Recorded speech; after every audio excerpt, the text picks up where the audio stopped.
हमारी संस्कृति, हमारे संस्कार सदा रहें हमारे साथ। सब्सक्राइब करें तिलक। अब तक जितना मैंने पूछा उतना ही तुम्हें बताया है। अब मैं चाहता हूं कि मेरे प्रश्नों की सीमाओं से भी परे जो और है वो अपनी इच्छा से तुम मुझे बताओ। यदि वो जानना चाहते हो अर्जुन जो तुम्हारी बुद्धि और तर्क से परे है तो सुनो। मेरा अंतिम उपदेश बस इतना ही है कि अब तक जो मैंने तुम्हें ज्ञान, कर्म अथवा योग आदि की शिक्षा दी है वो सब भूल जाओ। सब पूजा की विधियों को, सब योग साधनों को और समस्त धर्मों को भुलाकर केवल मेरी शरण में इस प्रकार आओ जैसे कांटों से लहू लुहान और कीचड़ से लथपथ एक बालक रोता रोता भागकर अपनी मां की गोद में पनाह लेता है। और जिस प्रकार मां उसके शरीर से सारा गंध और कीचड़ धोकर उसे फिर से एक फूल की तरह निर्मल और स्वच्छ बना देती है, उसी प्रकार मैं तुम्हारे समस्त पापों का मैल धोकर तुम्हें पाप मुक्त कर दूंगा। हे केशव, तुमने मेरे मन में ज्ञान की ज्योत जलाकर अज्ञान के अंधकार को नष्ट कर दिया है। मेरे मन से मोह और भ्रम के सारे पर्दे उठ गए हैं। अब मैं अपने आप को तुम्हारी हर आज्ञा के अधीन करता हूं। हे अर्जुन, तुम्हारे मुंह से यह बात सुनकर मुझे परम संतोष हुआ है।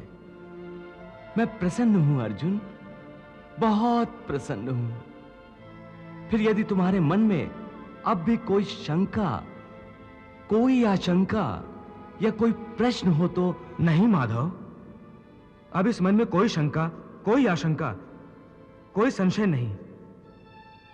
मन में अब केवल विश्वास और श्रद्धा है। केशव, अब मुझे कुछ और नहीं पूछना, कुछ नहीं जानना।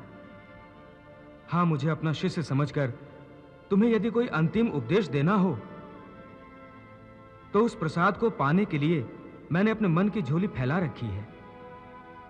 मुझे जिसके योग्य समझो वही अंतिम उपदेश प्रदान करो। सचमुच मेरा अंतिम उपदेश सुनना चाहते हो? हां केशव, अब तक जितना मैंने पूछा उतना ही तुम्हें बताया है। अब मैं चाहता हूं कि मेरे प्रश्नों की सीमाओं से भी परे जो और है वो अपनी इच्छा से तुम मुझे बताओ। यदि वो जानना चाहते हो अर्जुन जो तुम्हारी बुद्धि और तर्क से परे है तो सुनो। मेरा अंतिम उपदेश बस इतना ही है कि अब तक जो मैंने तुम्हें ज्ञान, कर्म अथवा योग आदि की शिक्षा दी है वो सब भूल जाओ। सब पूजा की विधियों को, सब योग साधनों को और समस्त धर्मों को भुलाकर केवल मेरी शरण में इस प्रकार आओ जैसे कांटों से लहू लुहान और कीचड़ से लथपथ एक बालक रोता रोता भागकर अपनी मां की गोद में पनाह लेता है। और जिस प्रकार मां उसके शरीर से सारा गंध और कीचड़ धोकर उसे फिर से एक फूल की तरह निर्मल और स्वच्छ बना देती है, उसी प्रकार मैं तुम्हारे समस्त पापों का मैल धोकर तुम्हें पाप मुक्त कर दूंगा और समस्त संसारी बंधनों से मुक्ति देकर तुम्हें शाश्वत शांति प्रदान करूंगा। इसलिए सर्वधर्मान् परित्यज्य मामेकं शरणं व्रज अहम त्वा सर्व पापेभ्यो मोक्षयिष्यामि मा शुचः। वाह प्रभु वाह! हे भक्त वत्सल, ये बात आप ही कह सकते हैं। इसके बाद और कुछ कहना बाकी नहीं रह जाता। आपकी जय हो प्रभु, आपकी जय हो।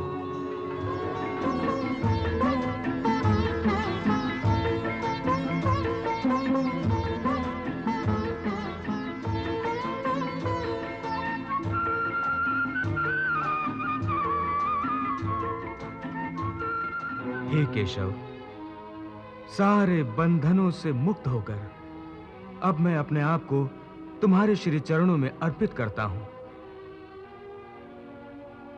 मुझे आज्ञा दो कि अब मैं क्या करूं। अर्जुन, यह महाभारत का महापर्व तेरे बिन कैसे मनेगा।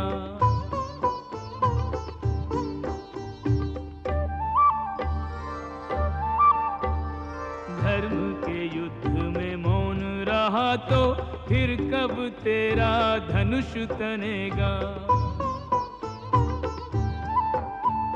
तुझ पर लोग हंसेंगे युगों तक,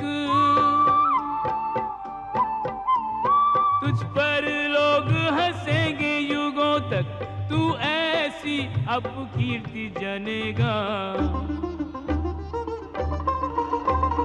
तुझ पर लोग हंसेंगे युगों तक, तू ऐसी अपकीर्ति जनेगा।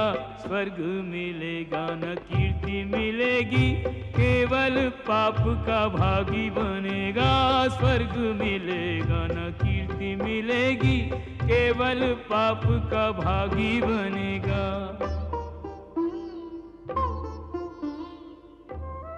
हे अर्जुन, अब तुम धर्म क्षेत्र में अपने कर्तव्य को निभाने के लिए आगे बढ़ो। अपना गांडीव उठाकर उसकी प्रत्यंचा खींचो और अपने गांडीव की टणत्कार से युद्ध की घोषणा करो।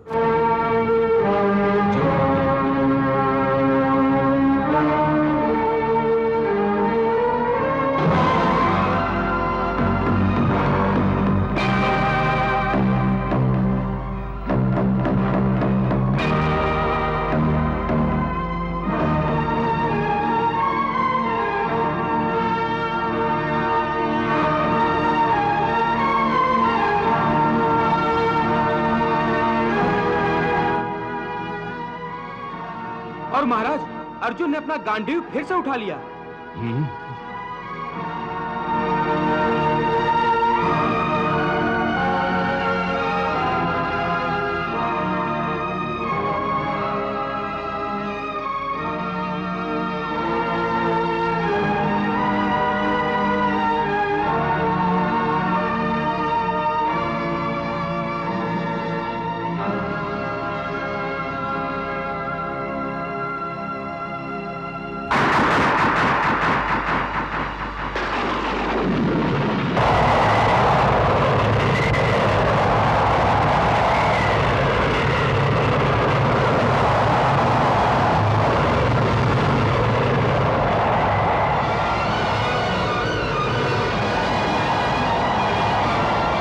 अर्जुन ने अपने गांडीव की प्रत्यंचा खींचकर ऐसा टणकार की जैसे युद्ध की घोषणा कर रहा हो। आखिर वही हुआ जिसका मुझे डर था। अब अर्जुन शस्त्र अवश्य उठाएगा। महाराज, एक विचित्र बात हो गई है। भगवान श्री कृष्ण के गीता उपदेश को सुनने के लिए साक्षात समय भी ठहर गया था और सारी सेनाएं जो अचल और स्तंभित हो गई थी, जैसे फिर से सजीव हो गई हैं।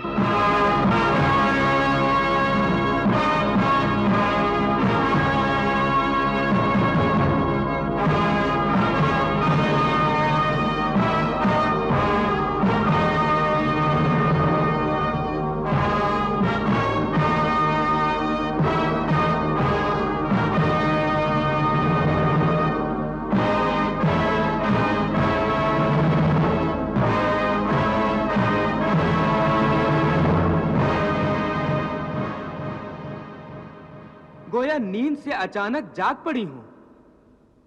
इसका अर्थ है कि अब कुछ ही क्षणों में युद्ध आरंभ होगा।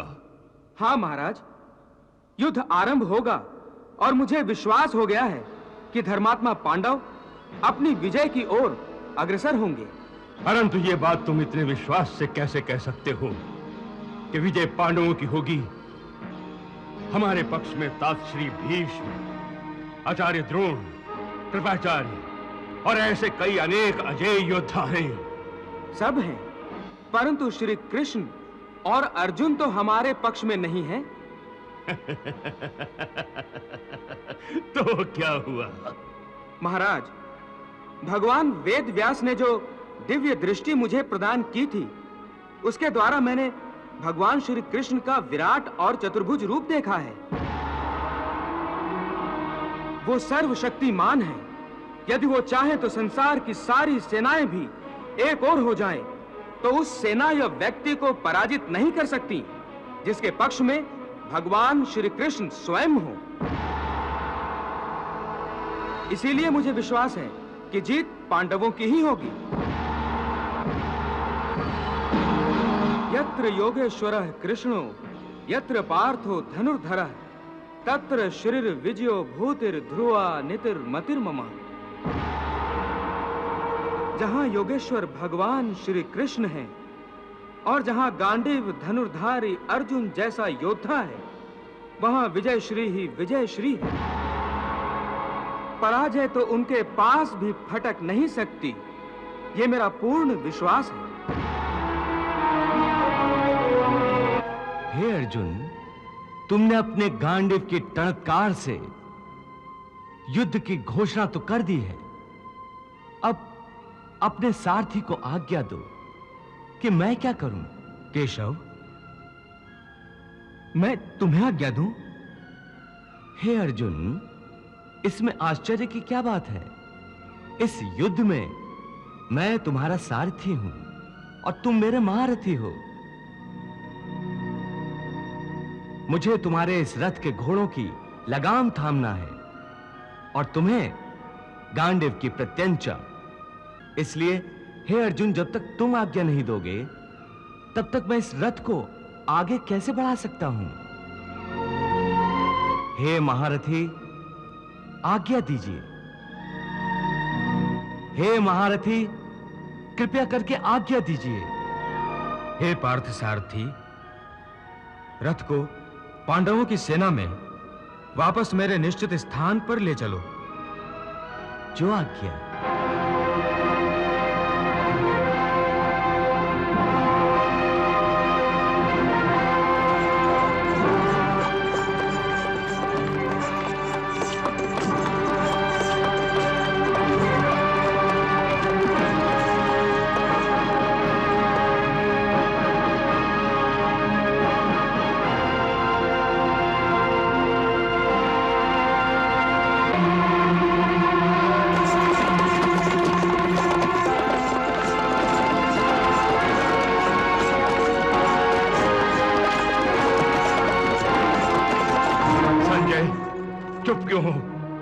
बताते क्यों नहीं? महाराज, चुप इसलिए हूं कि अब युद्ध आरंभ होगा, भीषण संहार होगा, क्योंकि अर्जुन अपने स्थान पर पहुंच गया है और महाराज युधिष्ठिर अब युद्ध के लिए संकेत देंगे।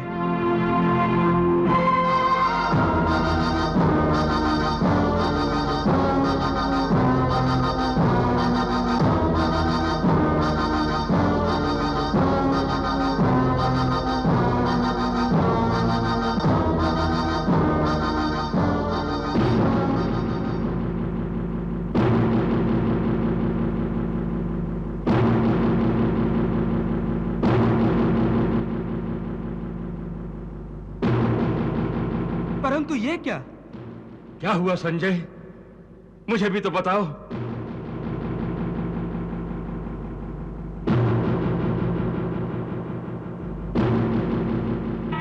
महाराज, ये तो अनहोनी हो रही है। अनहोनी हो रही है? परंतु हो क्या रहा है संजय?